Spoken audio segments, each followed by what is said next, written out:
Hey everybody, welcome back. This is Doug with Artfully Rogue. This video I'm going to be making a copper bar top that's going to be going all the way up to South Dakota.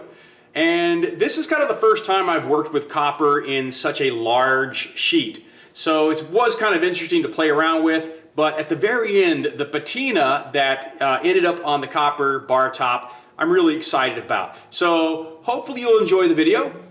Let's get started. So I decided to use MDF as opposed to particle board. I don't know why, but I just like working with MDF. And I wanted a nice straight material for the copper to lay on.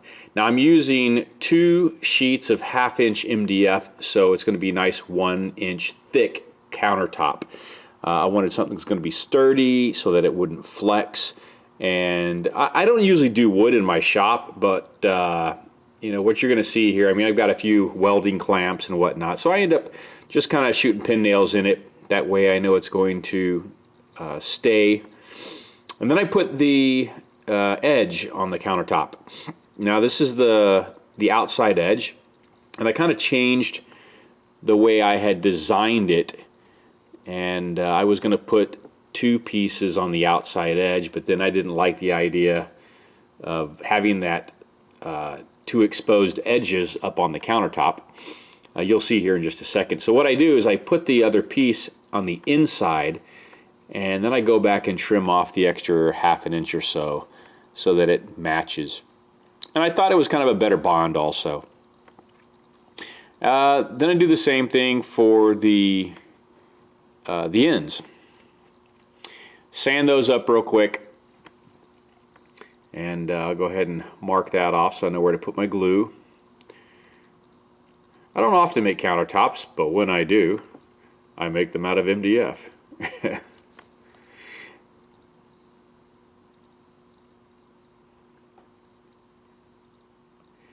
Alright, so now I'm going to go ahead and put that other piece inside here. And you'll see here, once I got it kind of clamped and it has a chance to dry for a while, yeah, couple pin nails here, take it off, and there goes the saw. So that's what I did to the long side, is I just ran it right along the edge there and trimmed it off nice and neat.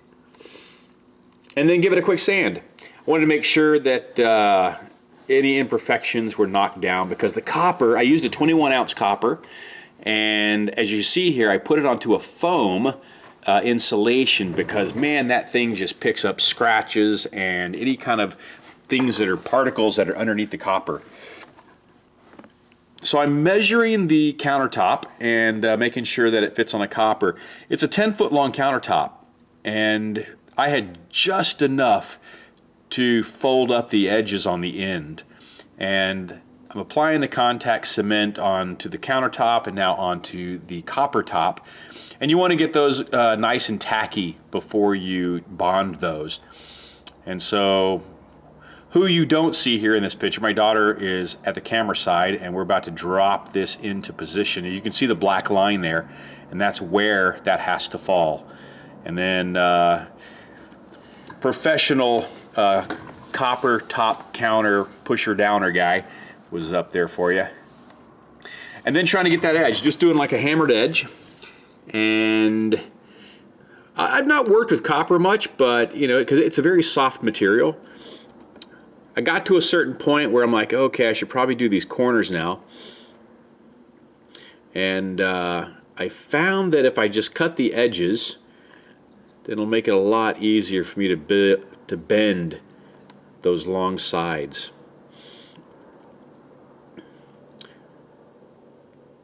The ends were nice. Like I said, you can see I don't have much copper left over on that edge. I think I might have folded under at least 1/4 inch or so. On the long sides, I was able to fold under a good inch.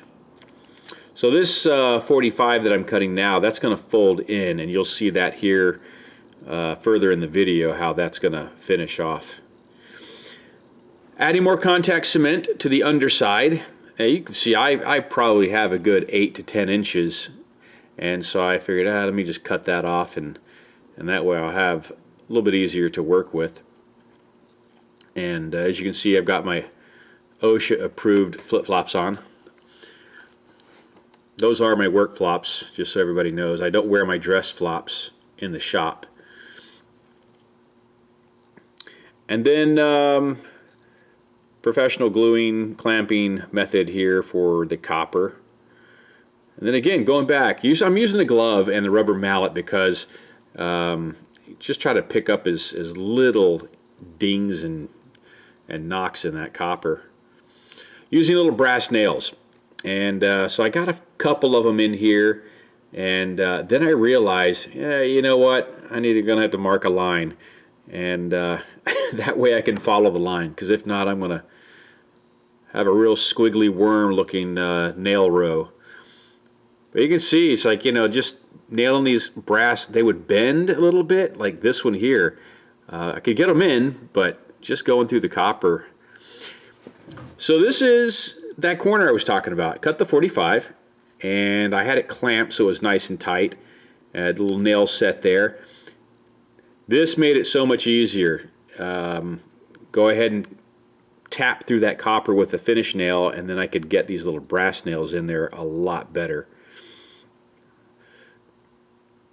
So I'm right here at the end, and I am adding a heat treatment to the copper. As you can see, just add a little bit of color, and you know, I wasn't as pleased with the heat as I would have liked to have been.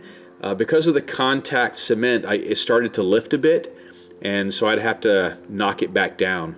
This is what I was happy with. I did a spray combination of hydrogen peroxide and muriatic acid and let that set overnight, and boom, there you go. That is the copper bar top. Man, I was pleased with it once it was done.